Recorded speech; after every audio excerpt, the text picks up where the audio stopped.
Today we're talking about two paradigms that explain the why behind pain. There's the old school kinesiopathological model.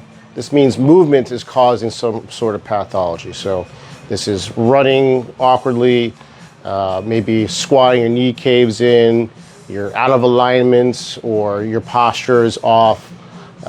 These things we hear as therapists, we kind of cringe because we know they're not exactly right. So there's a lot of problems with this model. We can't throw it out completely. There's some sense to it, but there's more to the picture.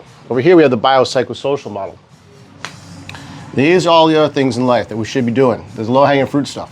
So sleep, movement, or lack thereof, nutrition, hydration, stress. These are just some of the things that influence pain. There are pain augmenters in a sense. Now this sort of debate reminds me a lot of the nurture versus nature argument. Nature versus nurture. Which one is it? You can't separate them out. It's kind of both. Same thing with genetics and epigenetics. They say that genetics loads the gun, environment pulls the trigger. It's kind of a similar thing going on here. Now, let's take an example.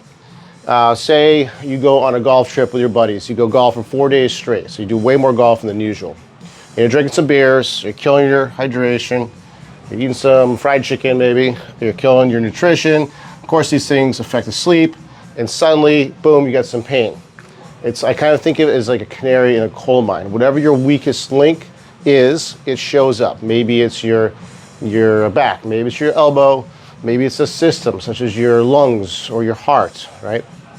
Whatever your weakest link is, it's telling your body, hey, you're redlining the system. This is too much. It's giving you a warning shot. Now, here's the cool thing. These guys are non-modifiable, whereas this system is modifiable. So over here, we can always improve strength, range of motion, movement quality, movement fluency, movement hygiene. There's a lot of terms for it, whatever that means. You can improve this, right? But we also have to make better decisions around here. So the best thing to do is to build this up and dial that in.